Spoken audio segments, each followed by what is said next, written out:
অনুষ্ঠানের তৃতীয় পর্ব অর্থাৎ উন্মুক্ত প্রশ্ন এবং উত্তর পর্ব। আমাদের হাতে এখন সময় আছে আনুমানিক 50 মিনিট। প্রশ্নোত্তর পর্বের জন্য এই সময়টা পাচ্ছি। এখানকার নিয়মগুলো হলো, আপনাদের প্রশ্নগুলো আজকের টপিকের উপরে হবে। ওয়াজ ক্রাইস্ট রিয়েলি ক্রুসিফাইড? টপিকের বাইরে কোনো প্রশ্নের উত্তর দেওয়া হবে না। দয়া করে আপনাদের প্রশ্নগুলো সংক্ষিপ্ত আর যথাযথ করবেন। প্রশ্ন করতে এসে আপনারা লেকচার শুরু করবেন না।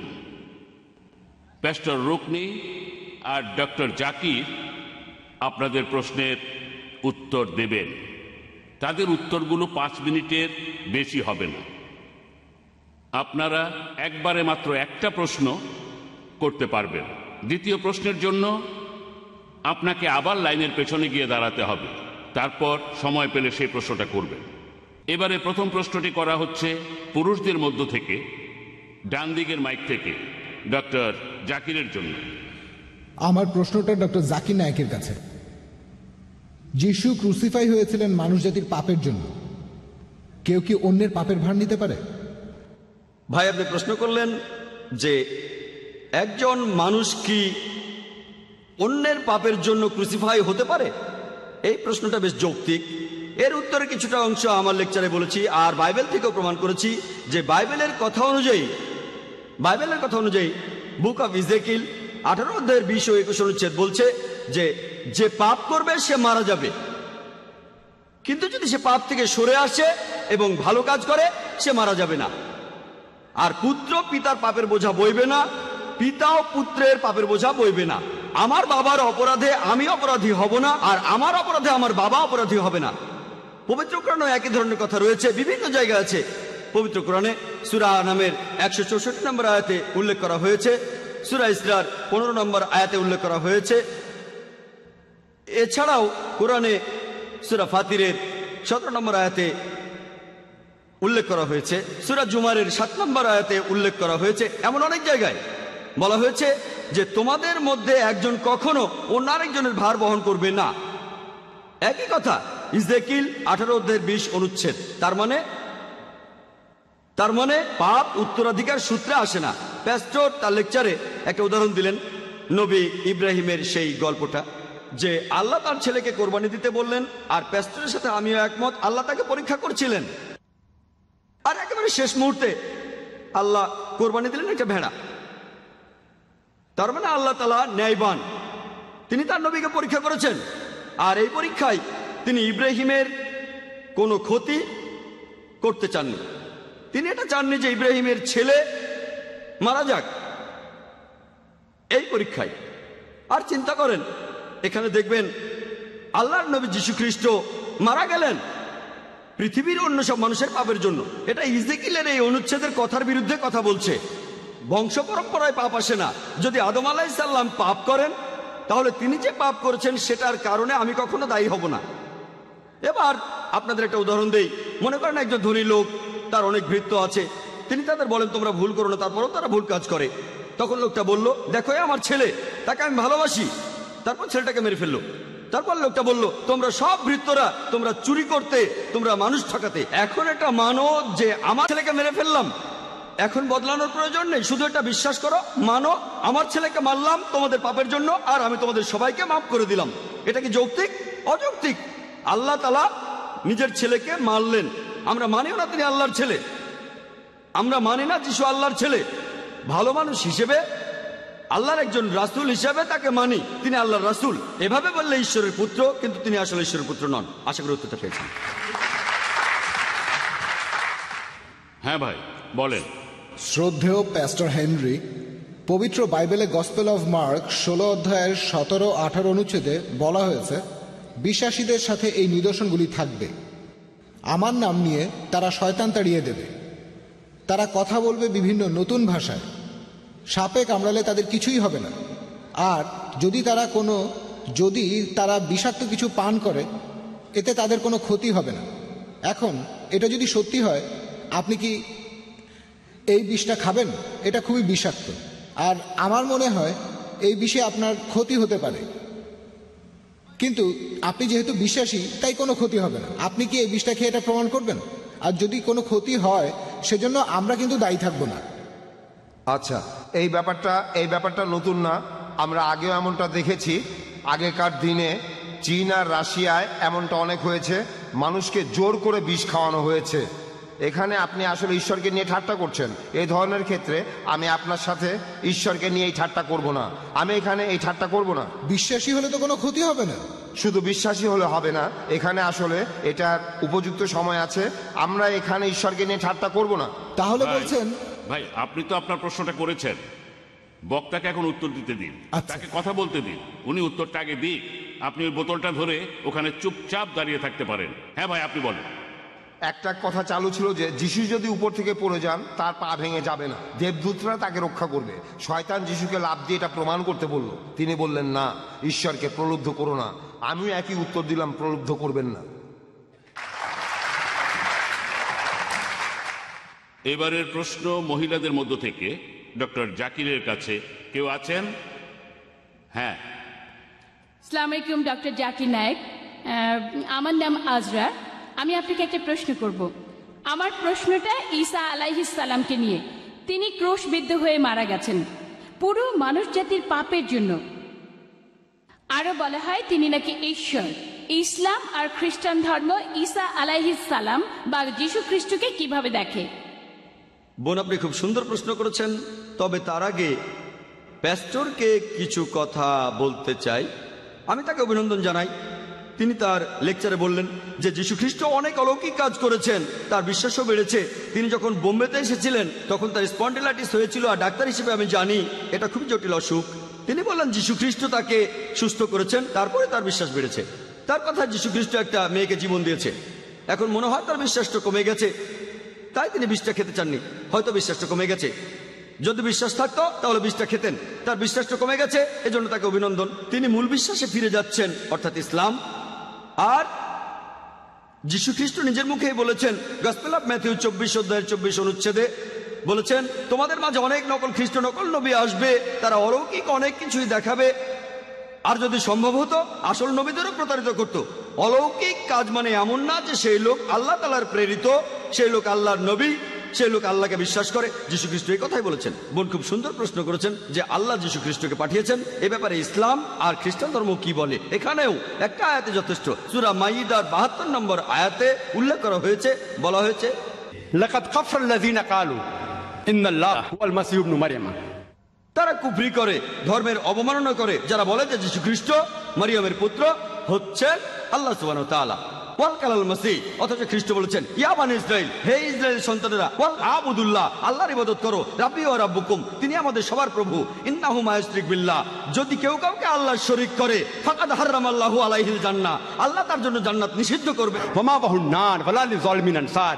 এবং তার আবাস হবে জাহান্নাম, জালিমদের জন্য পরকালে কোনো সাহায্যকারী নাই। যদি আল্লাহর সাথে কাউকে শরীক করেন, যদি বলেন যে যিশু আল্লাহ, জান্নাত আপনার জন্য নিষিদ্ধ হয়ে যাবে, পাপ মুক্ত হতে পারবেন না। আর খ্রিস্টান ধর্ম কি বলে?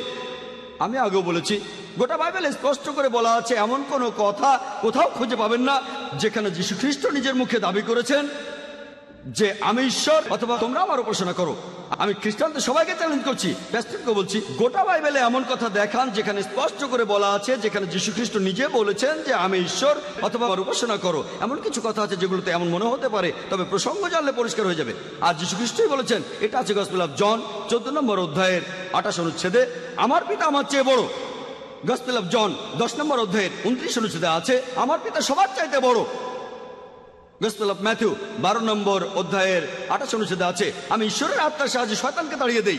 গসপেল অফ লুক 11 নম্বর অধ্যায়ের 20 অনুচ্ছেদে আছে, আমি শয়তানকে তাড়িয়ে দেই ঈশ্বরের আঙুলের সাহায্যে। গসপেল অফ জন 5 নম্বর অধ্যায়ের 30 অনুচ্ছেদে আছে, আমি আমার নিজের থেকে কিছুই করতে পারি না, আমি এখান থেকে বিচার করি, আর আমার বিচার সঠিক, কারণ আমি নিজের ইচ্ছা পূরণ করি না, আমার পিতার ইচ্ছা পূরণ করি।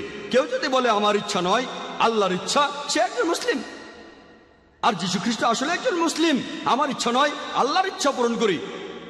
যীশু বলেছেন গসপেল অফ জন 14 অধ্যায়ের 24 অনুচ্ছেদে, যে কথাগুলো শুনছ সেগুলো আমার কথা নয়, বরং আমার পিতার যিনি আমাকে পাঠিয়েছেন।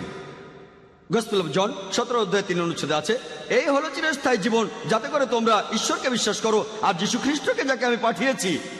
বুক অফ অ্যাক্টসে আছে 2 নম্বর অধ্যায়ের 22 অনুচ্ছেদে, হে ইসরায়েলবাসী, নাজারেত শহরের যিশু, যাকে মহান ঈশ্বর পাঠিয়েছেন তোমাদের মধ্য থেকে, তিনি অলৌকিক কাজ করবেন যেগুলো আসলে ঈশ্বরই করবেন, আর তোমরা সাক্ষী থাকবে।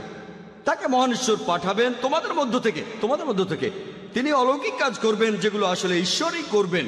তাহলে যীশু খ্রিস্ট নিজেকে কখনো ঈশ্বর দাবি করেননি, তিনি ছিলেন আল্লাহ সুবহানাহু ওয়া তাআলার একজন প্রেরিত রাসূল। আশা করি উত্তরটা পেয়েছেন।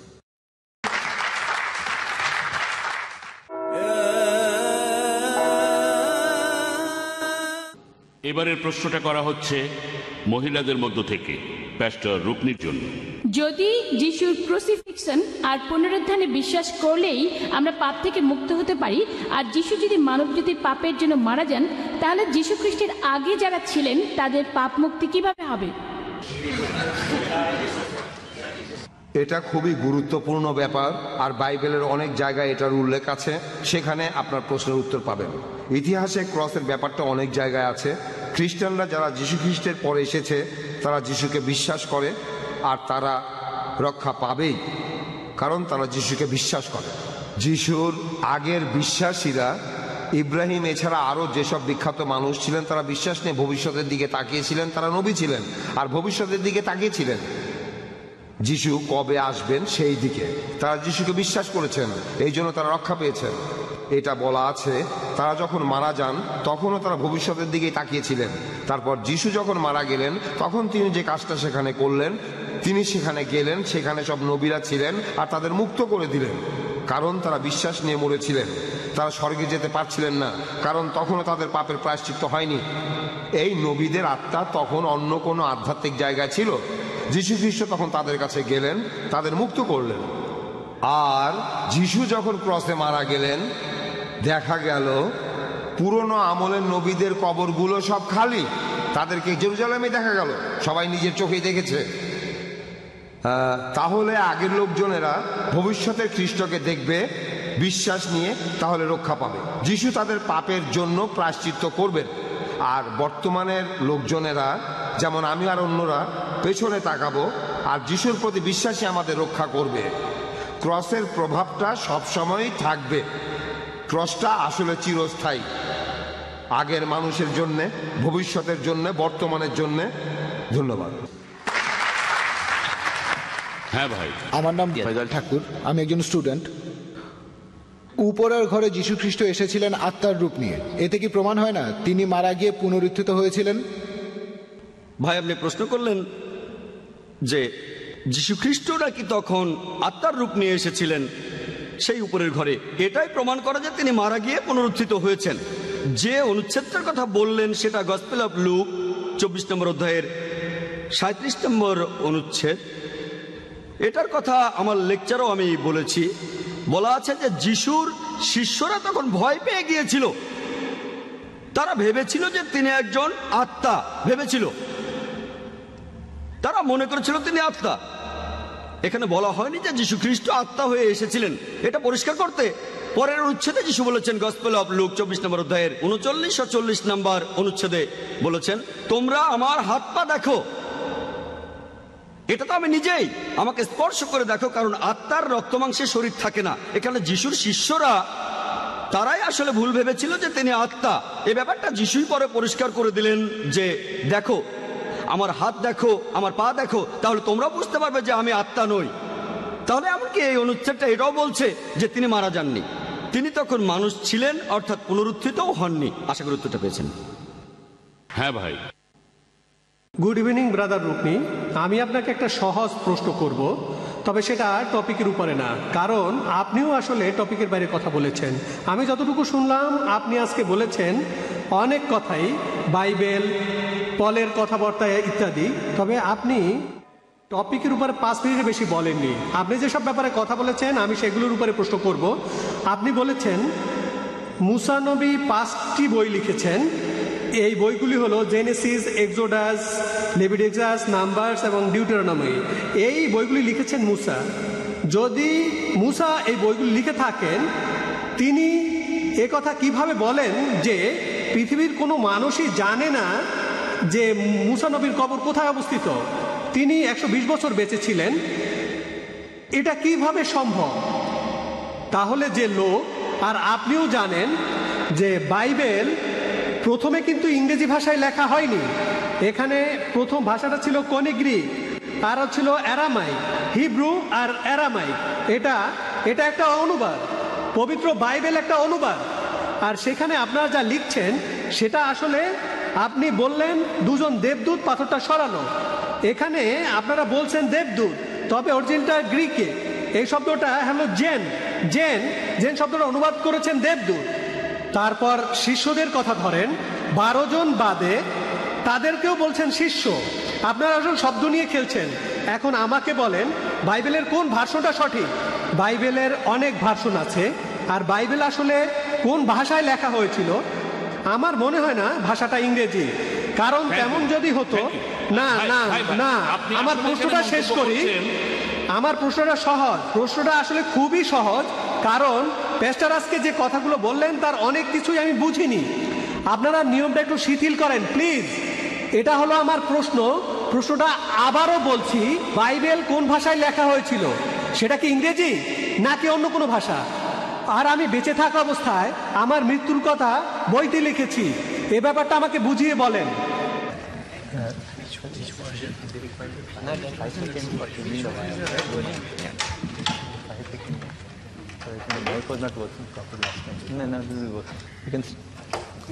হ্যালো, আপনার মাইকটা ধার করলাম। হ্যালো, হ্যাঁ ভাই, ভাই আপনি খুব জটিল একটা প্রশ্ন করেছেন। আর আর একদিন আমরা চায়ের দোকানে চা খেতে খেতে এটা নিয়ে আলোচনা করব। না না না, এটা তো সহজ প্রশ্ন, একেবারেই সহজ প্রশ্ন। বাইবেলের কোন ভার্সনটা সঠিক? আর মুসার কথাগুলোর যৌক্তিকতা কি? মুসা বেঁচে থাকা অবস্থায় লিখলেন যে তিনি মারা গেছেন, কেউ জানে না আমার কবর কোথায়। ভাই আপনি মুসার কথা দর্শকদের বিচার করতে দিন, কোন উত্তরটা ঠিক আর কোন উত্তরটা ঠিকভাবে দেয়া হয়নি। না না ভাই আপনি একা সব বিচার করতে পারবেন না। না, আমি বিচার করছি না। এক মিনিট, আপনি এক মিনিট ভাই শোনেন, উনি বললেন বাইবেল আয়না। আসলে অনেক বাইবেল নাকি আয়না? আপনার আগ্রহ বলে কি বাইবেল নাকি আয়না? শোনেন ভাই ভাই ভাই শোনেন, তবে আমাদের এখানে বেশ কিছু নিয়ম কানুন আছে। আমি আবারও বলছি ভাই, আমরা আপনার আগ্রহের প্রশংসা করছি। আর প্যাস্টর রকনিও আপনার প্রশ্নের উত্তর দিয়েছেন। তিনি বলেছেন চা খেতে খেতে আলোচনা করবেন, আর প্যাস্টর সেই চায়ের দামটাও দেবেন, তাই না? ভাই রকনি কি রাজি? ঠিক আছে, রেডি। এবার পরের প্রশ্ন ডাক্তার জাকিরের কাছে, মহিলাদের মধ্য থেকে। আসসালামু আলাইকুম। খ্রিস্টানদের ট্রিনিটির মতবাদটি কি, আর এটার সাথে ক্রুসিফিক্সনের সম্পর্কটা কি? FIXION।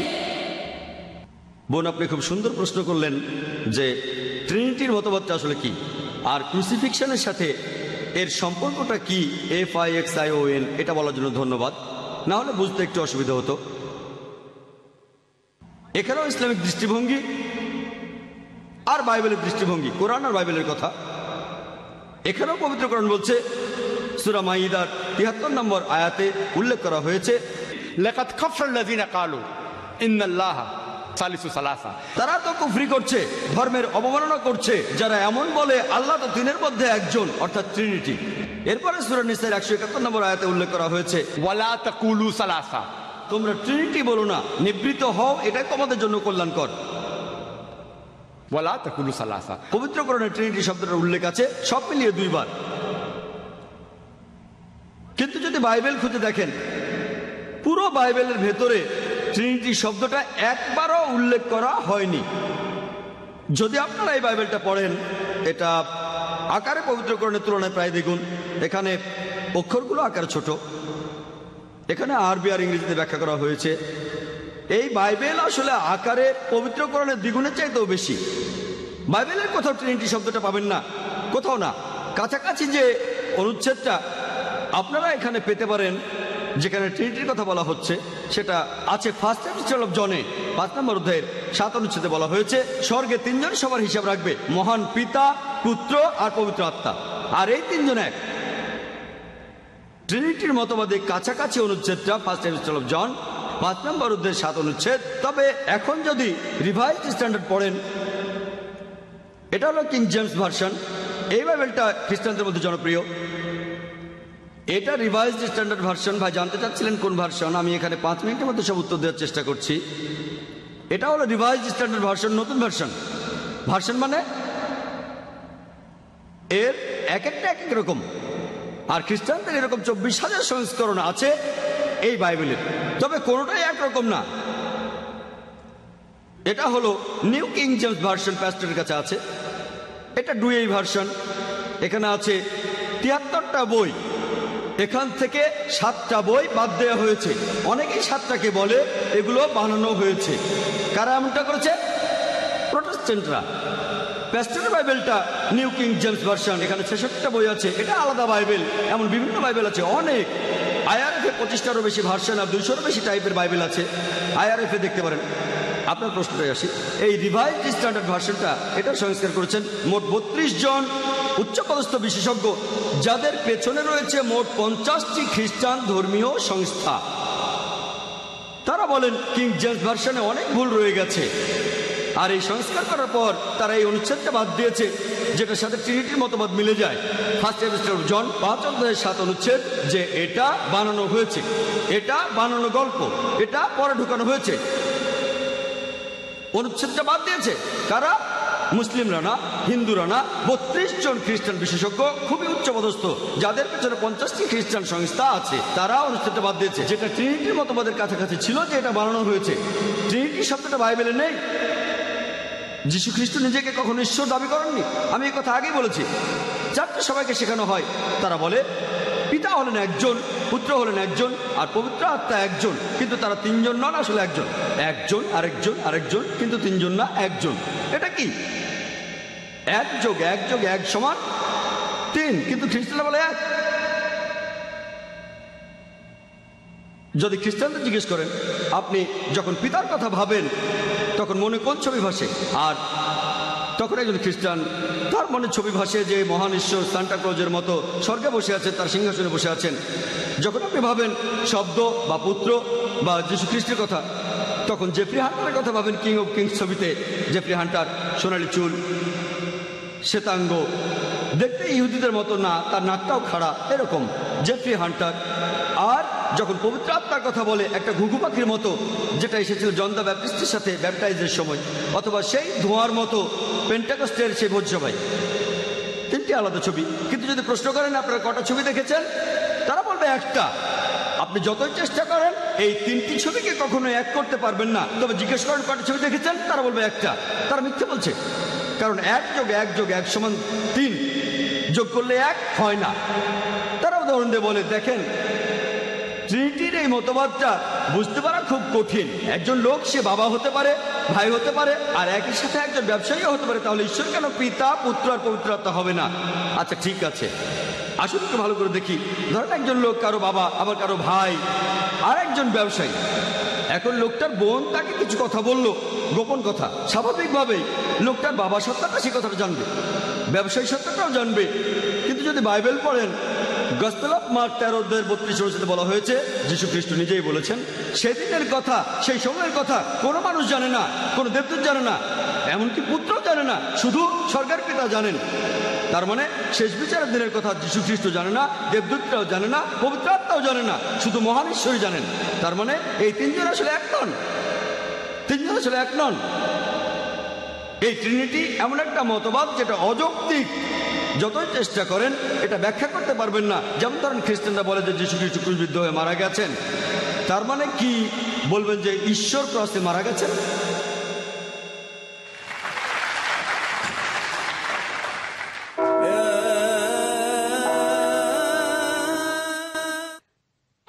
আপনার লেকচারের শুরুতে বললেন যে আমরা মানুষরাই আসলে বিভিন্ন পাপ করে থাকি, ঈশ্বর এগুলো করান না। কিন্তু আদি পাপ সম্পর্কে যে মতবাদ আছে সেটার ব্যাপারে বললেন যে মানুষ পাপের ভেতরে জন্মায়। এই কথা দুটো কি পরস্পর বিরোধী নয়? হ্যাঁ, মানুষ আসলে সবাই পাপী হয়ে জন্মায় না, পাপের প্রকৃতি নিয়ে জন্মায়। ওকে, তার মানে সব মানুষের মধ্যেই পাপ করার প্রবৃত্তিটা রয়েছে। কিন্তু একটা শিশু মারা গেলে কি হবে? সে নিষ্পাপ, সে স্বর্গে যাবে, আমি এটাই বিশ্বাস করি। ওকে, তবে এই শিশু তার বাবা মায়ের পাপের বোঝা বহন করবে না। আর এ ব্যাপারে ডক্টর জাকির বাইবেলের উদ্ধৃতি দিলেন, ঠিকই বলেছেন তিনি। পুত্র তার পিতার পাপের বোঝা নেবে না। এখানে পাপ আর নরকের শাস্তি ভোগের কথা বলা হচ্ছে। ওকে, তাহলে পাপের প্রবৃত্তি এটা পেয়েছি আদি পিতা আদমের কাছ থেকে। পাপ করি কারণ আমি একজন পাপী, বুঝলেন? পাপী মানে পাপের প্রবৃত্তি আছে, এটা উত্তরাধিকার হিসাবে পেয়েছি। ওকে, এটা আসলে পাপই নয়। যখন মানুষ পাপ করে সে তখন শুধু নিজের ক্ষতি করে। তাহলে আপনার সমস্যার সমাধানটা হলো অন্য ব্যাপারটা, মানুষের উপর অভিশাপ পড়তে পারে। এখানে পাপ আছে আর অভিশাপও আছে, এটা নিয়ে কিছু বলার দরকার নেই। আমি আমার বাবার পাপের বোঝা বইব না, আমার উপরে অভিশাপ আছে। আপনারাও এই ব্যাপারটা বুঝতে পারবেন। আমার বাবা অনেক ভুল করেছেন, তবে ঈশ্বরের দয়ায় তিনি বিশ্বাসী হয়ে মারা গেছেন। তবে আমি এখনো ভুগি, কারণ তিনি অনেক ভুল করেছিলেন। উত্তরাধিকার হিসেবে তবে তবে তবে আমি তার পাপের বোঝা বহন করছি না, এমনটা নয়। আমি আমার বাবার পাপের বোঝা বহন করছি না। ওকে, তিনি অনেক কাজই করেছিলেন যেগুলো পাপ। আর দেখি যে আজকে আমি অনেক ধরনের বাধা বিপত্তির মুখোমুখি হই, এটা অভিশাপ। আসলে অভিশাপ, পাপ আর অভিশাপকে আলাদা করবেন। পাপ আর অভিশাপ আসলে আলাদা। অভিশাপ একটা ক্ষতি, যেটা হলো এই পাপের ফলাফল। অভিশাপ হলো পাপের কারণে ক্ষতি। ওকে, তাহলে যিশু আমার জীবনে দুইটি কাজ করতে পারেন। এক নম্বর, তিনি আমার পাপের বোঝা বহন করেছেন, তাই ঈশ্বর আমাকে পাপের শাস্তি দেবেন না, আমি পাপ মুক্ত হয়ে যাব। দুই নম্বর, তিনি অভিশাপকেও ভেঙেছেন আমার জীবন থেকে। সেজন্য বাইবেলও বলছে যিশু শুধুমাত্র ক্রুসিফাই হয়ে আমাদের পাপ থেকে মুক্তি দিয়েছেন তা নয়, এছাড়াও তিনি আমার অভিশাপগুলো নিজের সাথে নিয়েছেন। আমার এই অভিশাপ, এগুলো তিনি নিয়েছেন, যে অভিশাপগুলো ছিল আসলে আপনার উপর। যিশুকে বিশ্বাস করেন, অভিশাপগুলো আপনার জীবন থেকে চলে যাবে। অভিশাপগুলো আপনার জীবন থেকে চলে যাবে। তাহলে এখানে দেখবেন পাপ আর দেখবেন অভিশাপ, দুইটা আলাদা জিনিস। আশা করি উত্তরটা ঠিক মতো দিতে পেরেছি। আশা করি অন্তত আপনারা তো বুঝতে পেরেছেন। হ্যাঁ ভাই, এবারের প্রশ্ন ডক্টর জাকিরের কাছে। ডক্টর জাকির নায়েক, আমার নাম রিচার্ড, একজন বাইবেল স্টুডেন্ট, বাইবেল লাভার, এছাড়াও পেশা একজন টেকনিশিয়ান। আপনি বললেন যে বাইবেলে আছে যীশু খ্রিস্ট বলেছেন তারা দেবদূতের মতো হবে, আধ্যাত্মিক শরীর দেবদূতের মতো। এছাড়াও আপনি বললেন যে বাইবেলে নাকি কোথাও বলা নেই যে যীশু পুনরুত্থিত হয়েছিলেন। আমি এখানে মাত্র একটা বলছি, অনেক আছে। ম্যাথিউ 16:21 অনুচ্ছেদ বলছে, আর সেই সময় থেকেই যিশু তার শিষ্যদের বলেছেন যে কিভাবে তিনি জেরুজালেমে যাবেন, কিভাবে তার উপর অত্যাচার করা হবে, তারপর মারা গিয়ে তিনি তৃতীয় দিনে পুনরুত্থিত হবেন। এই কথা আছে 3 বার, সবগুলো গসপেলেই বলা হয়েছে। শুধু তাই নয়, এছাড়াও বাইবেল বলছে কিভাবে তিনি ক্রুশবিদ্ধ হয়েছিলেন 6 ঘন্টা ধরে, কিভাবে মারা গেলেন। তখন বলেছিলেন এল্লা এল্লা নামাসাবাক্তানি। এখানে তিনি বাইবেলের ভবিষ্যৎবাণীটা পূরণ করেছেন। আর দেখবেন যে 4টা গসপেলই বলছে তার মৃত্যু, সমাধি আর পুনরুত্থান সম্পর্কে। এখন বললেন যে যিশু মিথ্যা বলেন না, তিনি আধ্যাত্মিক শরীরের কথা বলছিলেন, সেটা আলাদা কথা। আত্মার রূপ এক জিনিস, আধ্যাত্মিক শরীর আরেক জিনিস। কখনো কখনো আমরা দেবদূতের চেয়ে ভালো, কখনো পশু চাইতেও খারাপ। আসলে যিশুর পুনরুত্থানের ব্যাপারটা আলাদা। আমি আসলে এখানে কোনো তর্ক করতে আসিনি, আমি এসব জেনেছি ঈশ্বরের অসীম করুণায়। আর আমি আপনার 14টা প্রশ্নের সবগুলোর উত্তর দিতে পারবো। একদিন আমি ইসলামিক রিসার্চ ফাউন্ডেশনে এসে আপনার সবগুলো প্রশ্নের উত্তর দেবো, বিতর্ক করার জন্য না, আমি আনন্দের সাথেই বলবো। আর কথাটা সত্যি, ট্রিনিটি শব্দটা বাইবেলে নেই, শব্দটা নেই, কিন্তু যীশু খ্রিস্ট ঈশ্বর, এই কথাটা আমি আপনাকে বিভিন্নভাবে প্রমাণ করে দিতে পারি। আপনাকে আমি এটা দেখিয়ে দিতে পারি।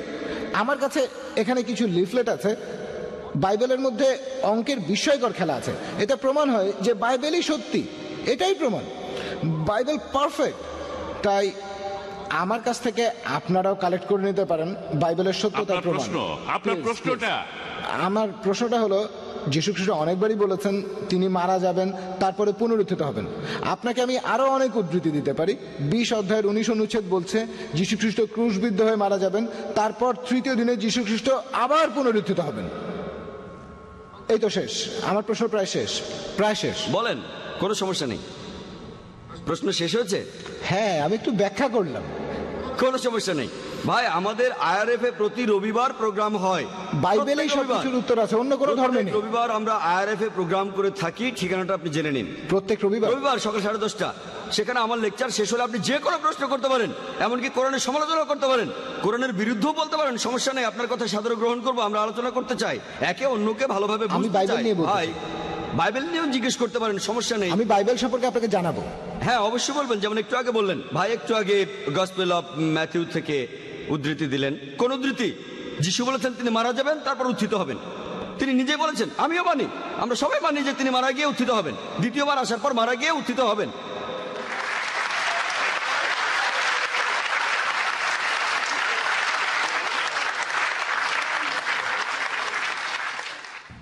আর দ্বিতীয়বার আসার পর পুনরুত্থান, যেটার কথা কোরআন ও বাইবেলে বলা আছে, সেটাই হবে সত্যিকার পুনরুত্থান, সত্যিকার মৃত্যু, সত্যিকার পুনরুত্থান। আপনি যেটা বলছেন যিশু ক্রুশবিদ্ধ হওয়ার পর মারা গেলেন, আপনি যেটা বলছেন সেটা লোক মুখে শোনে, চোখে দেখা না।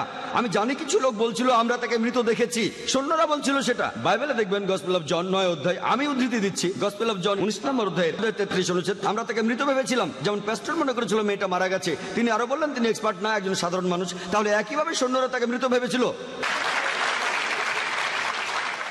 এখন চিকিৎসা বিজ্ঞানে দেখেন, ডাক্তারদের স্টেথোস্কোপ লাগে নারীর স্পন্দন বোঝার জন্য, এছাড়া বিভিন্ন machine, ECG, EEG, heartbeat, brain, তারপর ডাক্তাররা ভুল করে। এই পেপার কাটিং গুলো দেখেন, এগুলো নিউজ আর্টিকেল। একজন লোক 3 ঘন্টা মৃত ছিল, তারপর আবার জীবিত হয়েছে 3 দিন। অনেক, এটা দক্ষিণ আফ্রিকায়, ফিলিপিন্সে অনেক কেস আছে। ডাক্তার পরীক্ষা করেছে যন্ত্রপাতি দিয়ে, এখানে সাধারণ সৈন্যরা পরীক্ষা করে বলছে, তার মানে এ না তিনি মৃত। আগে আমার উত্তরটা শোনেন, তারপর লাইনের পেছনে গিয়ে আরেকটা প্রশ্ন করবেন, অথবা রবিবার IRF এ আসবেন। তাহলে এই কথাগুলো লোকমুখে শোনা, তিনি আসলে মারা গিয়েছিলেন কিনা প্রমাণ দিয়েছি। 14টা পয়েন্ট, আপনি বললেন সবগুলোর উত্তর দিতে পারবেন, কিন্তু একটার উত্তর দেননি। তিনি ছিলেন জীবিত, জীবিত, জীবিত। তার মানে তিনি পুনরুত্থিত হননি। তিনি একদিন পুনরুত্থিত হবেন, আমিও মানি, প্রত্যেক মুসলমানই মানে। দ্বিতীয়বার যখন তিনি আসবেন, সেবার পুনরুত্থিত হবেন। আর পবিত্র কোরআন বলছে, সূরা মাইদার 116 ও 117 নম্বর আয়াতে উল্লেখ আছে, যিশু বলেছেন যে হে আল্লাহ, তুমি এখানে সাক্ষী, আমি তাদের কখনোই বলিনি আমার উপাসনা করো বা আমি আল্লাহ, বরং আমি বলেছি আল্লাহর ইবাদত করো, রাব্বি ওয়া রাব্বুকুম, তিনি আমাদের সকলের প্রভু। যিশু খ্রিস্ট সেটাই প্রচার করেছেন যেভাবে আল্লাহ তাআলা নির্দেশ দিয়েছেন।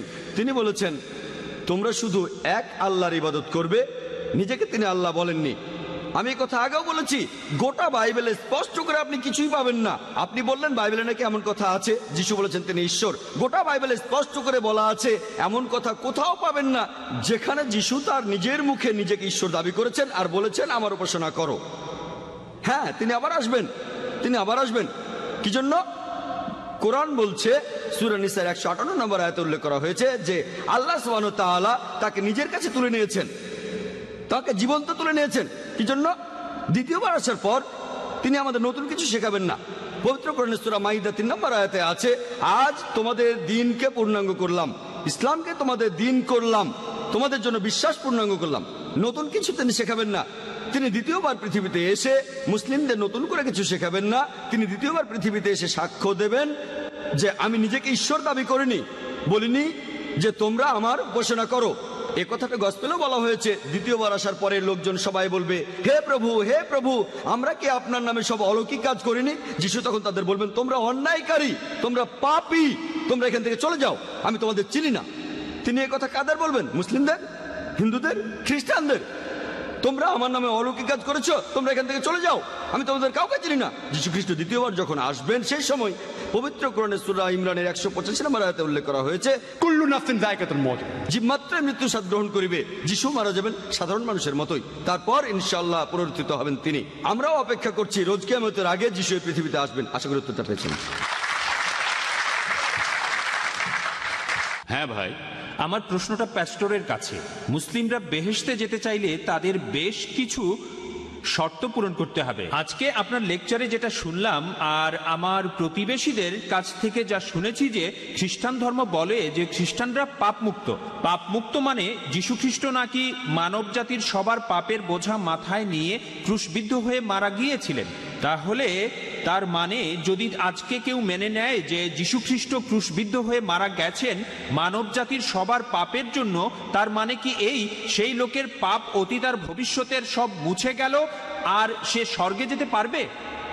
হ্যাঁ, বাইবেলে এই কথা লেখা আছে, যদি যিশুকে বিশ্বাস করেন, তার মানে যীশু খ্রিস্টের কথার কাজে বিশ্বাস করা, বিশ্বাসটাকে মুখের কথায় মেনে নেন, তার মানে নিজের মুখে কথা বলেন, যিশুকে গ্রহণ করেন আপনার অন্তর থেকে, তারপর আপনি পাপ থেকে মুক্ত হবেন, তখন আপনার নিয়তিও বদলে যাবে। এখানে আমি ব্যাপারটাকে যেভাবে বুঝি, আপনার নিয়তি বদলে যাবে, আপনি সেই মুহূর্তে স্বর্গে চলে যাবেন না। আরেকটা প্রশ্ন, এটার সূত্র ধরেই, তাহলে তার মানে আমি বাইবেল পড়লাম, বাইবেলের প্রত্যেকটা কথাই বিশ্বাস করলাম, মানলাম যীশুখ্রিস্ট মারা গেছেন ক্রুশবিদ্ধ হয়ে, তার পরের দিন হয়ে গেলাম ধর্ষণকারী অথবা সন্ত্রাসী আর মানুষ খুন করে বেড়াতে লাগলাম, তারপরও কি আমি স্বর্গে যেতে পারবো? এখানে আসলে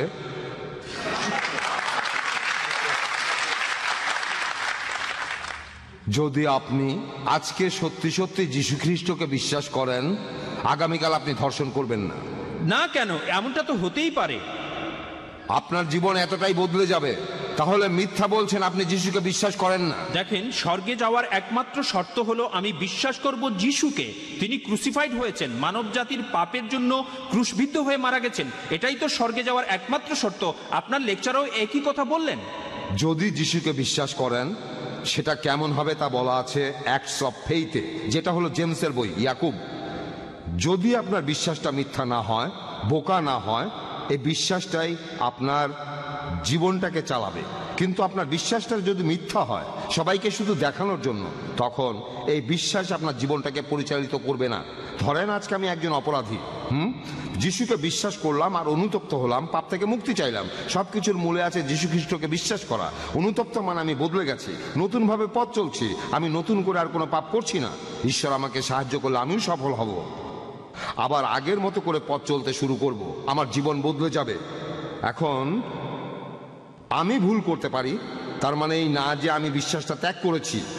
একটা বাচ্চা ছেলে তার বাবাকে ভালোবাসে, তারপর মাঝে মধ্যে সে তার বাবাকে অমান্যও করে। এই অমান্য করার একটা সীমা আছে, ওকে? অমান্য করার একটা সীমা আছে, প্রত্যাখ্যানের বিদ্রোহের একটা সীমা আছে। তাই আমি সংক্ষেপে বলি, যদি আমি যিশুকে বিশ্বাস করি, আমি ঈশ্বরের কাছে ক্ষমা চাইব, আমাকে পাপ মুক্ত করবেন। যদি সত্যি সত্যি যিশুকে বিশ্বাস করি, ঈশ্বর সব জানেন যে আমার মুখের কথা সত্যি কি না, তারপর এটা আমার জীবন পরিচালিত করবে। আমি একবার কুয়েতে ছিলাম, ইসলামের অনেকেই সেখানে শব্দ নিয়ে খেলা করে।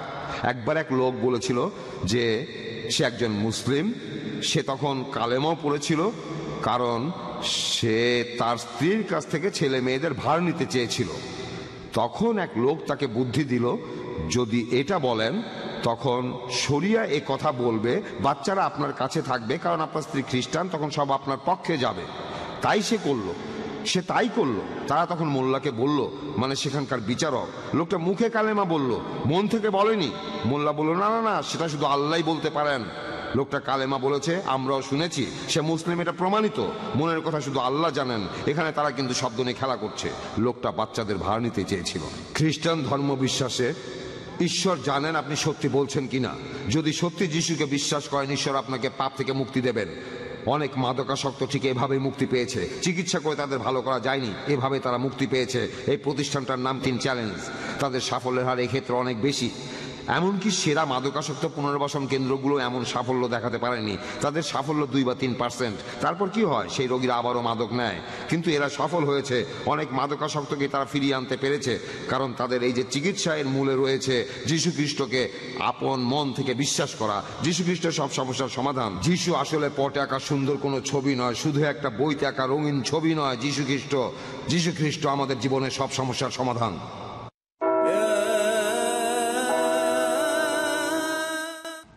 আচ্ছা, এবারের প্রশ্নটা মহিলাদের মধ্য থেকে। ডক্টর জাকির, প্যাস্টর রকনিকে কেউ কি প্রশ্ন করবেন মহিলাদের মধ্য থেকে? আমাদের পাপের দায়ভার যদি আমাদের উপরে থাকে, তাহলে যিশু কেন আমাদের পাপের জন্য মারা গেলেন? আচ্ছা, আর সরি, প্রশ্নটা কি ঈশ্বর প্যাস্টর কেন? রকনির জন্য? হ্যাঁ, ঈশ্বর সেজন্য যিশুকে কেন শাস্তি দিবেন? যদি আমাদের পাপের দায় আমাদের উপরেই থাকে, তাহলে যিশু কেন আমাদের জন্য মারা গেলেন? আর দ্বিতীয় প্রশ্নটা সেটা কি? আমাদের জন্য ঈশ্বর কেন যিশুকে শাস্তি দিবেন? আচ্ছা, আইন বলতো আমরা সবাই পাপী। এই আইনটা ছিল যিশুর আগে। সেখানে মানুষের কাছে ঈশ্বর কি চান সেটা বলা আছে। সেখানেই আসলে বলা হয়েছে যে আমরা কতটা পাপী। ওকে, তাহলে এই পাপ থেকে কোনো মুক্তি নেই, সব মানুষেরই একই অবস্থা, কোনো মুক্তি নেই। আর মুসার আইন নিশ্চিত করে বলছে পাপ থেকে মুক্তি নেই, তোমরা যতই চেষ্টা করো সফল হবে না। তারপর যিশু আসলেন এই চক্রটা ভেঙে দিতে। ওকে, আমি আমার লেকচারে আগেও বলেছি, যদি আমার কোনো বন্ধু আমার পাপের জন্য মারা যায়, তার মৃত্যুটা ঈশ্বরের কাছে কোনো গুরুত্বই পাবে না, কারণ সে শুধু নিজের কাজের জন্য দায়ী। তবে যীশু খ্রিস্ট একেবারেই আলাদা। যিশু এমন একজন মানুষ যিনি কখনোই মরতে পারেন না। ঈশ্বর এখানে মানুষের রূপ নিয়েছেন নিজের ঐশ্বরিক ক্ষমতাগুলোকে বাদ দিয়ে।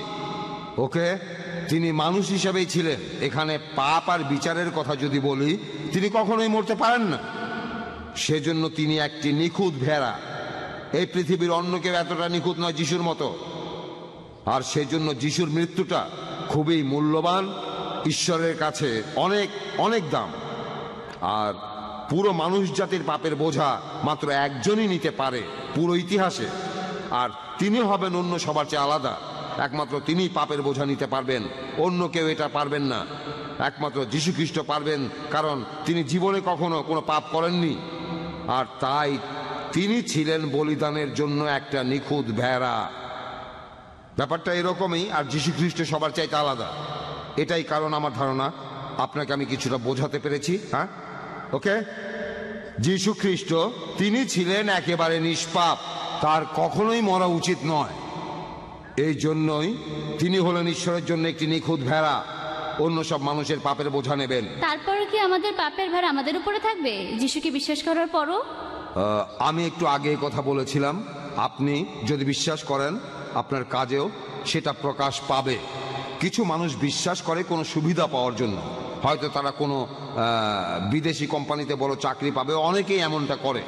তবে ঈশ্বর সব কিছু জানেন। ওকে, তাই আপনি যদি বিশ্বাস করেন আপনার কাজের মধ্যেই সেটা প্রকাশ পাবে। জুডাস ইসকারিয়াত বিশ্বাস করেছিল, তবে সেটা আসল বিশ্বাস ছিল না। পরবর্তীতে আমরা দেখি মাত্র 30টা পয়সার জন্য সে বিশ্বাসঘাতকতা করেছিল। আসলে প্রথম থেকেই সে বিশ্বাসী ছিল না। এই বিশ্বাসটা আসল ছিল না। সুবিধা থাকলে বিশ্বাসী, শুধু তখনই বিশ্বাসী যখন সুবিধা থাকবে। ওকে, তাহলে বুক অফ জেমস বলছে যদি বিশ্বাস করেন কাজেই সেটা প্রকাশ পাবে। ওকে, শুধু মুখে বললেই সেটা বিশ্বাস হয়ে যায় না, মুখের কথাগুলো ভেতরে থাকতে হবে। ওকে, মানে একেবারে অন্তর দিয়ে আমি ঈশ্বরের কাছে পাপ মুক্তির জন্য প্রার্থনা করব, আমি পাপ মুক্তির জন্য প্রার্থনা করব ঈশ্বরের পুত্র যিশুর নামে। এটাই হলো পাপ মুক্তির একমাত্র উপায়, আর কোনো পথ খোলা নেই।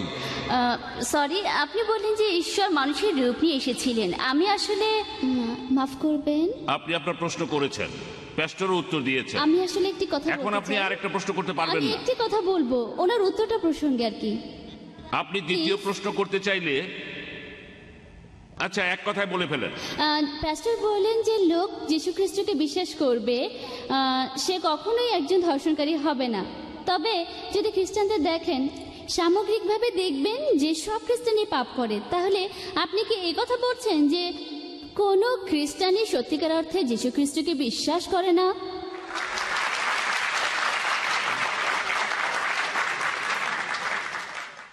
আপনি অবিশ্বাসী খ্রিস্টানদের কথা বলছেন। অনেক লোকই সমাজে খ্রিস্টান বলে পরিচিত।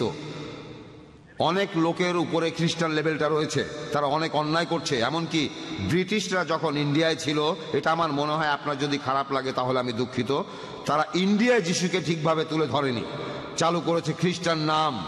যেমন ধরেন আমার নাম ছিল শর্মা, নাম হয়ে যাবে টনি বা জনি। যদি আমি খ্রিস্টান হই, আমার মন কিন্তু বদলায়নি, খোলসটা বদলেছে। এগুলো যীশু খ্রিস্টের বিশ্বাসীদের বৈশিষ্ট্য নয়। আমি আমার লেকচারে এই কথাটা আগেও বলেছি, আপনারা বিশ্বাসী খ্রিস্টান দেখবেন, ট্র্যাডিশনাল খ্রিস্টানও দেখবেন, সবাই মিশে গেছে। এই ট্র্যাডিশনাল খ্রিস্টানদের দেখেই আপনার মধ্যে এই ভুল ধারণাগুলো হচ্ছে। আপনি যে খ্রিস্টানদের কথা বলছেন তারা ট্র্যাডিশনাল, তারা অনেক আলাদা। খ্রিস্টানরা আমরা মূর্তি পূজা করি না, আমরা কোনো ছবি রেখে নতজানু হই না। প্যাস্টরকেও জিজ্ঞাসা করেন, মূর্তি পূজা করি না। তবে আগে আমি এমনটা করতাম, তারপর আমি বাইবেল আর তাওরাত পড়লাম, তখন এটা বন্ধ করলাম। আমি জানতাম না, আমি আগে মূর্তি পূজা করতাম, আমি প্রার্থনা করতাম মৃত আত্মার কাছে। ঈশ্বর এগুলো করতে নিষেধ করেছেন। আমি জানতাম না, কিন্তু আমিও খ্রিস্টানই ছিলাম, আমাকেও তখন খ্রিস্টান বলা হতো। আমি মহান ঈশ্বরকে বাদ দিয়ে মানুষের কাছে প্রার্থনা করতাম, মেডিয়েটরে মেডিয়েটরে মেডিয়েটরে মেডিয়েটরে মেডিয়েটরে ইত্যাদি ইত্যাদি। একমাত্র ঈশ্বরই ক্ষমা করতে পারেন। আর আপনি সেই খ্রিস্টানদের কথা বলছেন যাদের একটা লেভেল আছে। আমি বলছি বিশ্বাসী খ্রিস্টানদের কথা, আমি বাইবেলে বিশ্বাসীদের কথা বলছি, যে খ্রিস্টানরা বাইবেল বিশ্বাস করে, তারা খুবই ভালো খ্রিস্টান। আমি সেই খ্রিস্টানদের কথা বলছি। ওকে, তাহলে আপনি সত্যিকারের খ্রিস্টানদের দেখেননি, দেখেছেন যাদের লেভেল আছে, তাদের নামগুলো পশ্চিমা নামগুলোর মতো। আপনি বললেন যে পবিত্র বাইবেলে একথা লেখা আছে যে যখন যিশু ফিরে আসলেন তার শিষ্যরা যিশুকে দেখে ভয় পেয়ে গিয়েছিল। তিনি তো মারাই যাননি, তাহলে ভয় পাবে কেন?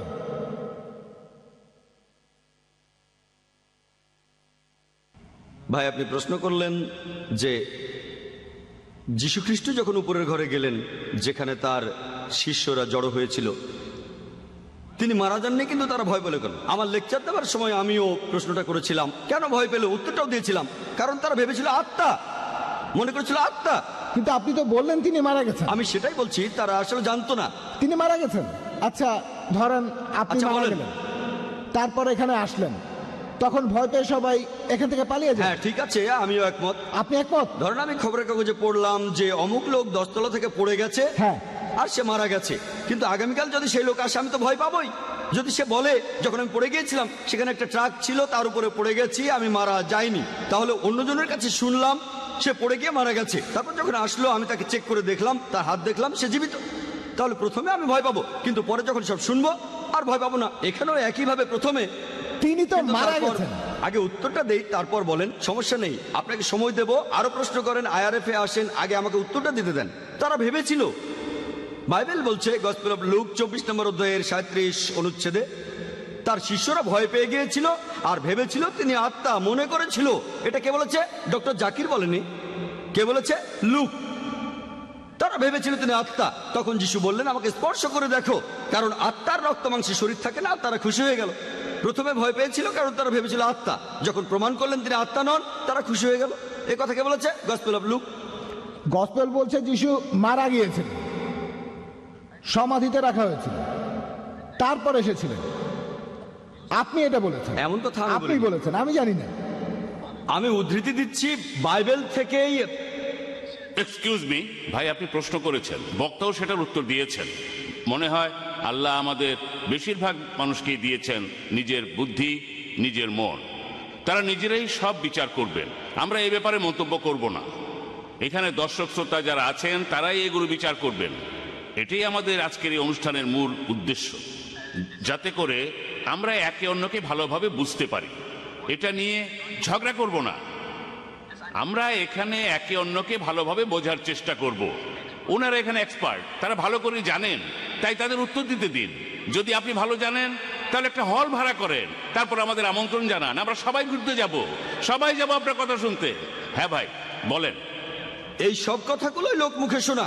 শিষ্যরা তাকে আত্মা মনে করেছিল, কারণ তারা শুনেছিল তিনি মারা গেছেন, শুনেছিল লোকজনের মুখে, তারা নিজের চোখে দেখেনি। এ কথা কে বলেছে?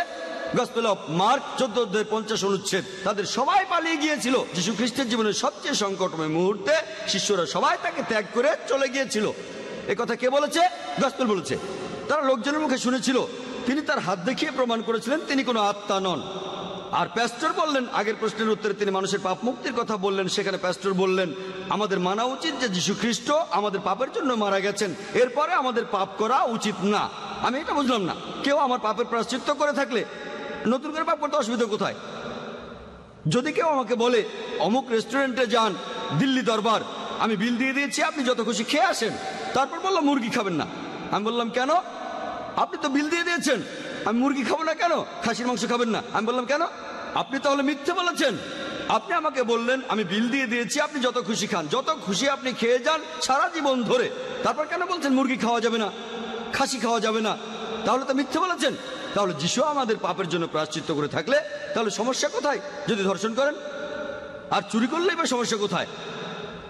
তাহলে এই যুক্তিটা আসলে কোনো যুক্তিবাদী মানুষ মানতে পারবে না। আশা করি উত্তরটা পেয়েছেন।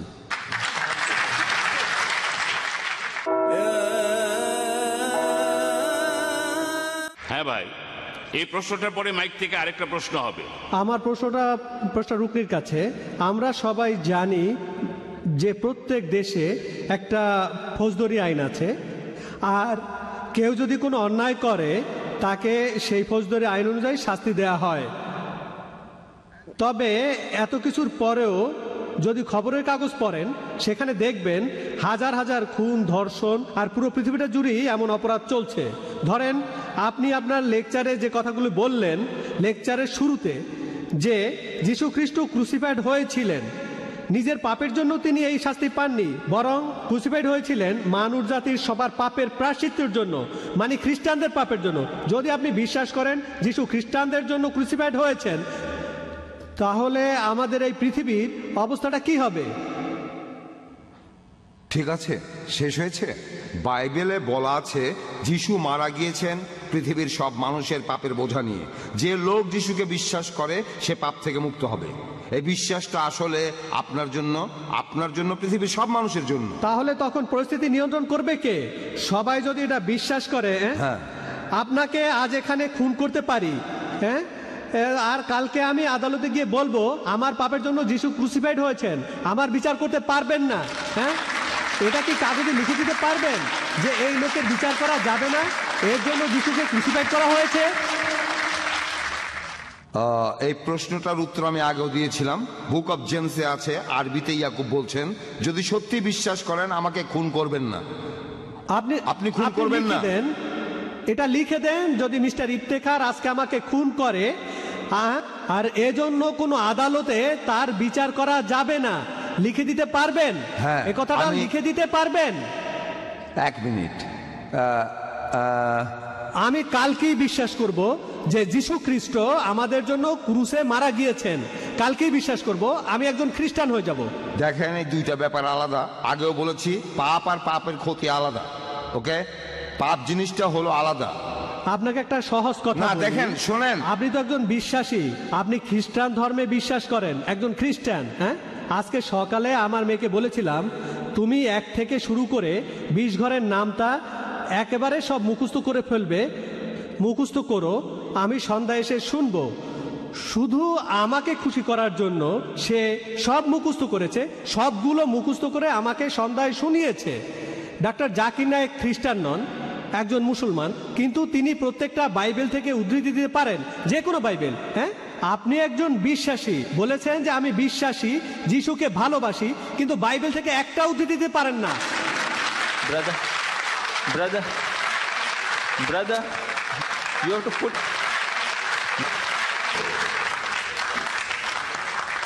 আমি আপনাকে অনুরোধ করব, একটু শান্ত হন আর আপনার প্রশ্নটা করেন। দয়া করে মন্তব্য করবেন না যে বক্তারা কি জানেন বা জানেন না। আচ্ছা, আপনি আপনার প্রশ্নটা করেছেন, এবার উত্তরটা শুনুন। আমি এই কথা আগেও বলেছি, একটা জিনিস হলো পাপ, আরেকটা হলো পাপের ফলাফল। ওকে, যেমন ধরেন একজন খুব গরিব লোক, তার কাছে খুব অল্প খাবার ছিল, আমি একজন চোর, খাবারটা চুরি করলাম আর লোকটা না খেতে পেয়ে মারা গেল। ওকে, এর কয়েকদিন পর একজন ধার্মিক লোক আমাকে বলল, তুমি চুরি করেছো, এটা করা উচিত নয়। তখন আমি বুঝলাম যে এমন অপরাধ করে ফেলেছি যেটার ক্ষতিপূরণ নেই, আমার অপরাধের কারণে একজন মানুষ মারা গেছে। তবে সেই লোক বললেন, তোমার মুক্তির জন্য আমি যিশুর কাছে প্রার্থনা করেছি, তারপর আমার নিয়তি বদলে গেল। আমার নিয়তি যে বদলালো, এটাই হলো বাস্তব। বাইবেলেও এই কথাই বলা হয়েছে, ঈশ্বরও এই কথাই বলছেন। এই ক্ষতিপূরণ কি করে করতে পারি? আমি একজনকে মেরে ফেলেছি, তার খাবার চুরি করেছি, এর উত্তর হলো না, পুলিশ আমাকে অ্যারেস্ট করবে, তারপর সেই দেশের আইন অনুযায়ী আমার ফাঁসি হয়ে যেতে পারে। হ্যাঁ, আমি যে অপরাধ করেছি তার ফলাফলগুলো আমাকে মেনে নিতেই হবে, কিন্তু আমার আত্মার নিরাপদ, কারণ আমার নিয়তি বদলে গেছে। ঈশ্বর আমাকে সব পাপ থেকে মুক্তি দিয়েছেন। কিন্তু যে ক্ষতি আমি করেছি সেটা বেশ বড় ক্ষতি, আর সেটার মূল্য এই পৃথিবীতেই আমাকে দিয়ে যেতে হবে। অনেক পাপ, সেগুলো এত গুরুতর, সেগুলোর ক্ষতিপূরণ হয় না যদি আমি খ্রিস্টান হই। আরেকটা ঘটনা দেখেন, আমি ছোট পাপ করলাম, ধরেন সাজির সাথে প্রতারণা করলাম, তারপরে আমার অনুতাপ হতে লাগলো, ঈশ্বর আমাকে ক্ষমা করো, আমি সাজিকে ঠকিয়েছি। সাজি, এই যে আপনার পেন, এটা সেদিন আমি নিয়ে গিয়েছিলাম। এই ধরনের ছোট পাপের ক্ষতিকে পূরণ করা যায়, এসব ক্ষেত্রে সম্ভব। তবে আমার পাপের জন্য যদি অতীতে কোনো মানুষ মারা গিয়ে থাকে এটার ক্ষতিপূরণ নেই, আর সব দেশে আইন আছে, তখন সেই আইনে আমার বিচার করা হবে। তাহলে একটা হলো পাপ আর একটা হলো ক্ষতি। সব ক্ষতিকে পূরণ করা যায় না। মনে করেন আমি একজন অ্যালকোহলিক, অনেক বেশি মদ খেতাম, জীবনের অনেক সময় মদ খেয়ে কাটিয়েছি। তারপর বয়স হয়ে গেলে একজন ধার্মিক লোক আমাকে বলল, ঈশ্বরের কাছে ক্ষমা চাও। আমি তখনই ক্ষমা চাইলাম আমার প্রভু যিশুর নামে, আর তখনই আমি পাপমুক্ত হয়ে গেলাম। একেবারে তখনই আমি পাপমুক্ত হয়ে গেলাম। ঈশ্বর আমার নিয়তি বদলে দিলেন। তবে আমি সারা জীবন ধরে প্রচুর বিয়ার খেয়েছি, আর আমার লিভারে পচন ধরে গেল। তারপর আস্তে আস্তে আমার লিভার পচে আমি মরে গেলাম। যে পাপগুলো করেছিলাম সেগুলো আমার জীবনের ক্ষতি করেছে, তবে থ্যাঙ্ক গড আমার আত্মার ক্ষতি হয়নি। হ্যাঁ, এভাবে পাপ করে নিজের অনেক ক্ষতি করে ফেলেছি আমি, তবে আত্মার ক্ষতি হবে না, কারণ আমি ক্ষমা চেয়েছি। ফ্রি গিফট ঈশ্বর উপহার দিচ্ছেন। ঈশ্বর আমাকে পাপমুক্ত করছেন, এটা আমার প্রাপ্য না, তারপরও যিশুর জন্য করছেন। এটা হলো একটু অদ্ভুত লেনদেন। যিশু আমার পাপ নিয়ে নিজে বহন করছেন, অন্য কেউ এই কাজ করতে চাইবে না। আশা করি আপনার উত্তরটা পেয়েছেন। আমাকে মোটেও সন্তুষ্ট করতে পারেননি। হ্যাঁ ভাই, এই প্রশ্নটাই আজকের অনুষ্ঠানের শেষ প্রশ্ন। আমি দর্শক শ্রোতাদের অনুরোধ করব, অনুষ্ঠান শেষ হয়ে গেলেও 2-3 মিনিট বসে থাকার জন্য সামান্য কিছুক্ষণ অপেক্ষা করবেন। হ্যাঁ ভাই। আমার নাম সান্ডি ম্যাথিউ, একজন ম্যান পাওয়ার কনসালটেন্ট। আমার কোম্পানির নাম sigma man power and marketing private limited. আচ্ছা, আমার প্রশ্ন ডক্টর জাকির নাইকের কাছে। আজকের বিতর্কের টপিকটা হলো, ওয়াজ ক্রাইস্ট রিয়েলি ক্রুসিফাইড? অন্য আরেকটা প্রশ্ন করে এই প্রশ্নটার উত্তর পাওয়া যাবে না, যুক্তি সেই কথাই বলে। আজকের বিতর্কের টপিক এটা নয় যে যীশু খ্রিস্ট পুনরুত্থিত হয়েছেন কিনা। আপনি আজকে আপনার লেকচারে এভাবেই বললেন, আর পুনরুত্থানের ব্যাপারটা নিয়ে শুধুমাত্র বাইবেলেই বলা হয়েছে, আর খ্রিস্টানরা সবাই এটা বিশ্বাস করে। আপনার লেকচারে এই কথাটাও বলেছেন যে আপনি বিশ্বাস করেন না যে বাইবেল মহান ঈশ্বরের বাণী। তারপরে আপনি উদ্ধৃতি দিয়েছেন বাইবেল থেকেই, আর আপনি বলেছেন যে যীশু খ্রিস্ট পুনরুত্থিত হননি। তারপর বলেছেন এজন্য যীশু খ্রিস্ট ক্রুশবিদ্ধ হয়ে মারা যাননি। যুক্তিটা খারাপ না, তবে এই বিতর্কের ব্যাপারে আমার মনে হয় এটা ঠিক না। আরেকটা পয়েন্ট, হ্যাঁ, একই প্রশ্ন নিয়ে বলছি, আরেকটা পয়েন্ট বলবো। এখন এটা একটা ঐতিহাসিক ঘটনা, ক্রুসিফিকশন আর যিশুর মৃত্যু একটা ঐতিহাসিক ঘটনা। ঐতিহাসিক রায় এই কথাগুলো লিখে গেছেন। জোসেফাস নামে এক ইহুদি ঐতিহাসিক যিশু খ্রিস্টের এই ক্রুসিফিকশন নিয়ে অনেক কিছু লিখেছেন। এই ঘটনাটা সিক্রেট না, রীতিমতো মিছিল করে যিশুকে অত্যাচার করে মারা হয়েছে। যিশু যদি মারা না যান তাহলে তার কি হয়েছিল? তিনি কি কোথাও লুকিয়ে গেছেন? যখন তাকে ক্রস থেকে নামানো হলো তাকে শোয়ানো হয়েছিল। অনেক লোকজনই এই ঘটনা দেখেছিল। এটাকে অস্বীকার কিভাবে করবেন? এছাড়াও আরেকটা কথা বলবো, কারণ আমি শেষ প্রশ্নটা করছি। প্রশ্ন করে যাচ্ছেন, অলরেডি 3টা প্রশ্ন করে ফেলেছেন। 3টা প্রশ্ন আরো করতে পারেন, কোনো সমস্যা নেই, তবে এই ব্যাপারে চেয়ারপারসনকে জিজ্ঞেস করে নেন, আমি সবগুলোর উত্তর দেব। আরেকটা প্রশ্নের উত্তর দেবেন? আরেকটা প্রশ্ন। ভাই আমি আমাদের বক্তাকে আগে এই প্রশ্নের উত্তর দিতে দিন। আমাদেরও হাতে সময় কম, জি, তাকে উত্তরগুলো দিতে দিন। যদি সময় থাকে তাহলে আরো প্রশ্ন করতে পারবেন। ভাই 4টা প্রশ্ন করেছেন। একটা কথা, আরেকটা কথা, এটা আসলে প্রশ্নোত্তর পর্ব। আপনি এখানে শুধু প্রশ্ন করবেন, মন্তব্য করবেন না। আপনি পরে একদিন আইআরএফে আসেন, তখন বিস্তারিত আলোচনা হবে, তখন আলোচনা করবেন, কিন্তু এখন করবেন না। প্লিজ কোনো রকম মন্তব্য করবেন না। আগে প্রশ্ন করুন, উত্তর শুনুন। ভাই আপনি 4টা প্রশ্ন করেছেন, বললেন যে টপিক হলো ওয়াজ ক্রাইস্ট রিয়েলি ক্রুসিফাইড, আর এখানে পুনরুত্থানের কথা কেন বলছি, আর তারপর বললেন যদি যীশু খ্রিস্ট পুনরুত্থিত না হন তাহলে তিনি ক্রুসিফাই হননি। আপনি আসলে উল্টো পথে হাঁটছেন। আমি যেটা করতে চেয়েছিলাম, আমি এক ঢিলে 2টো পাখি মারতে চেয়েছিলাম। আমি আরেকটা বিতর্ক করতে চাই না যিশুর পুনরুত্থান নিয়ে।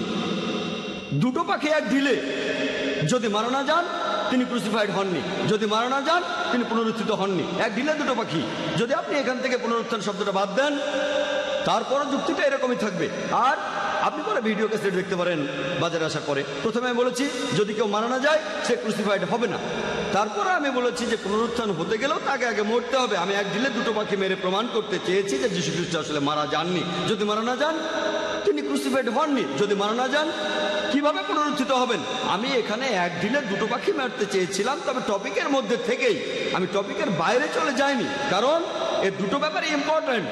পলের কথা অনুযায়ী 1 করিন্থিয়ান 15 অধ্যায়ের 14 অনুচ্ছেদে যে যদি যীশু খ্রিস্ট মারা না যান, না ওঠেন, আমাদের শেখানো মূল্যহীন, তোমাদের বিশ্বাসও মূল্যহীন। আমি এক ঢিলে দুটো পাখি মারতে চেয়েছি। পরে অনুষ্ঠানটা ভিডিও দেখে নেবেন। আপনি এছাড়াও বললেন যে ঐতিহাসিকরাই বলেছে, ইহুদি ঐতিহাসিক, যে যিশু ক্রুসিফাইড হয়েছিলেন। ভাই আপনি কি জানেন যিশু ক্রুসিফাইড হয়েছে এ নিয়ে কতগুলো বই লেখা হয়েছে? তার ডবল বই লেখা হয়েছে যিশু যে ক্রুসিফাইড হয়নি সেটা নিয়ে, ঐতিহাসিক রেকর্ড। আপনি আয়ারফে আসেন। ভেঞ্চুরির কথা বলতে পারি, একজন জার্মান দার্শনিক, তিনি বলেছেন সিম্পলি সব। আপনি কতগুলো বলবেন? আমি আপনাকে দ্বিগুণ বলবো। ওই ঐতিহাসিকরাই, মুসলিমরা নয়, খ্রিস্টান, অমুসলিম, একজনের কথা বলেছি। 4 নম্বর প্রশ্ন, যদি যীশু খ্রিস্ট সত্যি সত্যি মারা না যান তার কি হয়েছে? তিনি কি পৃথিবীর নিচে আছেন? ইত্যাদি। মনে হয় আমার লেকচারটা শোনেননি। দুটো লেকচার দিয়েছি আর প্রশ্নের উত্তরও দিয়েছি। সেখানে পরিষ্কার করে বলেছি সূরা নিসার 157 নম্বর আয়াতে উল্লেখ করা হয়েছে ওয়ামা কাতালু ওয়ামা সালাবু, তারা তাকে হত্যা করেনি, ক্রুশবিদ্ধও করেনি, কিন্তু তাদের এমন বিভ্রম হয়েছিল। পরের আয়াত সূরা নিসার 158 নম্বর আয়াতে উল্লেখ আছে যে আল্লাহ সুবহানাহু ওয়া তাআলা তাকে নিজের কাছে তুলে নিয়েছেন। আমি বলেছি যে জীবিত অবস্থায় তাকে তুলে নিয়েছেন আল্লাহ নিজের কাছে। আল্লাহ সুবহানাহু ওয়া তাআলা যীশু খ্রিস্টকে উপরে তুলে নিয়েছেন তার নিজের কাছে। এছাড়াও পবিত্র কোরআনে সূরা ইমরানের 55 নম্বর আয়াতে উল্লেখ করা হয়েছে আল্লাহ তাকে জীবিত তুলে নিয়েছেন। যীশু খ্রিস্ট আবারও পৃথিবীতে আসবেন। আপনার 4টা প্রশ্নের উত্তর দিয়েছি। আর আমাদের প্যাস্টর বললেন, আগের প্রশ্নে ওনার বলা উত্তরটা নিয়ে বলছি, প্রত্যেক খ্রিস্টানের কাছ থেকে নতুন নতুন কথা শুনি। তিনি বললেন কিছু ক্ষতি আছে যা পূরণ করা সম্ভব নয়। প্যাস্টর বলেছেন, এখানে রেকর্ড হচ্ছে। তার মানে যিশু কিছু পাপের প্রায়শ্চিত্ত করতে পারবেন না। এখান থেকে যেটা বুঝলাম, আমি এখানে যেটা বুঝলাম, কোনো খ্রিস্টানের সাথে পরিচয় হলে তাদের মতামত সম্পর্কে নতুন কথা শুনি। তাহলে ছোটখাটো পাপ হলে যীশু খ্রিস্ট তার প্রায়শ্চিত্ত করেছেন, বড় পাপের প্রায়শ্চিত্ত তিনি করেননি, সেরকমই বুঝলাম। হ্যাঁ ভাই, আপনি আর কিছু বলবেন? ভাই আপনি মন্তব্য না করে আরেকটা প্রশ্ন করতে পারেন, কারণ এখনো আমাদের হাতে 2-3 মিনিট সময় আছে। তবে বক্তাকে এই প্রশ্নের উত্তর 3 মিনিটের মধ্যেই দিতে হবে। হ্যাঁ ভাই, তাড়াতাড়ি প্রশ্ন, তাড়াতাড়ি উত্তর, 3 মিনিটের মধ্যে। আপনি আপনার লেকচারে বাইবেলের উদ্ধৃতি দিয়ে যুক্তি দেখালেন, আর আজকের topic was the Christ really crucified. এ ব্যাপারে আপনার কোরআন কি কথা বলছে?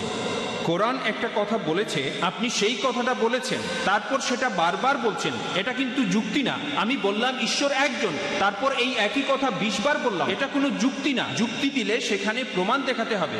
তাহলে কোরআনের কথার পক্ষে কোনো প্রমাণ দেখাবেন যে যিশু ক্রুসিফাইড হননি, কোরআনের নিজস্ব কথা বাদে। আমি উত্তরটা শুনতে চাই, দর্শকদের হাততালি শুনতে চাই না। একজন অমুসলিম হিসেবে এটা শুনতে চাই। হাততালি খারাপ সেটা বলছি না, তবে তখন বুঝতে অসুবিধা হয়, তাই হাততালি শুনতে চাই না। আমি আসল ব্যাপারটা বুঝতে চাই। ভাই খুব সুন্দর প্রশ্ন করেছেন যে যদি কোনো মন্তব্য করেন সেটা সত্যি হয়ে যাচ্ছে না, এখানে সোর্সটা খাঁটি হতে হবে। আমিও একমত। যদি কোরআন থেকে উদ্ধৃতি দেয় যে যীশু খ্রিস্ট আসলে ক্রুসিফাইড হননি, আপনি হয়তো মানবেন না। কেন? কারণ আপনার কথা অনুযায়ী কোরআন আসমানি কিতাব না। আমার কোনো সমস্যা নেই। তবে মুসলিমদের কাছে এটা পবিত্র, তারা বলে এটা আল্লাহর বাণী, তাদের জন্য কোরআনই যথেষ্ট। যদি আমি বাইবেল থেকে বলি যিশুর কি হয়েছিল, মুসলিমরা হয়তো সব মেনে নেবে না, তবে খ্রিস্টান যারা তারা মেনে নেবে। আপনি কি মানেন এই পবিত্র বাইবেল ঈশ্বরের বাণী? মানেন? ভালো, এটা মানেন। তাহলে বাইবেল থেকেই প্রমাণ করলাম যীশু খ্রিস্ট ক্রুসিফাইড হননি। এখানে ঐতিহাসিক প্রমাণের দরকারটা কি? ঐতিহাসিক প্রমাণ কি ঈশ্বরের বাণী চাইতে বড়? আপনারা হাততালি দেবেন না, উনি হাততালি চান না, উনি আসলে বুঝতে চান। এই প্রমাণটা, এটা তো বিশ্বাসের ব্যাপার। বাইবেল তো বিশ্বাস করি, এই জন্যই তো বলছি আপনি এটা মানলেই হলো। আমি এখানে অখ্রিস্টানদের বোঝাতে আসিনি। অখ্রিস্টানদের জন্য ঐতিহাসিক প্রমাণ লাগবে, আরেকটা বিতর্ক হবে। যদি কোনো অখ্রিস্টান আমাকে বলে যে আপনার এই উদ্ধৃতিগুলো আমার জন্য প্রমাণ না, মানে আপনি যে উদ্ধৃতি দিয়েছেন সেগুলো ঠিক আছে, তবে আপনি সেগুলোর ভুল ব্যাখ্যা করে আমাদের ভুল জিনিসটা বোঝাচ্ছেন। আচ্ছা, ভাই আমার নামে অভিযোগ করলেন আমি উদ্ধৃতি দিয়েছি কিন্তু প্রসঙ্গ ছাড়া বলেছি। আপনি প্রসঙ্গটা বলেন, নো প্রবলেম। আমরা একে অন্যকে বোঝার চেষ্টা করছি। আইআরএফে আসেন, আপনি প্রসঙ্গটা বলেন, তারপর আলোচনা করব। একদিন চলে আসেন, আমি আপনার সাথে অবশ্যই দেখা করব।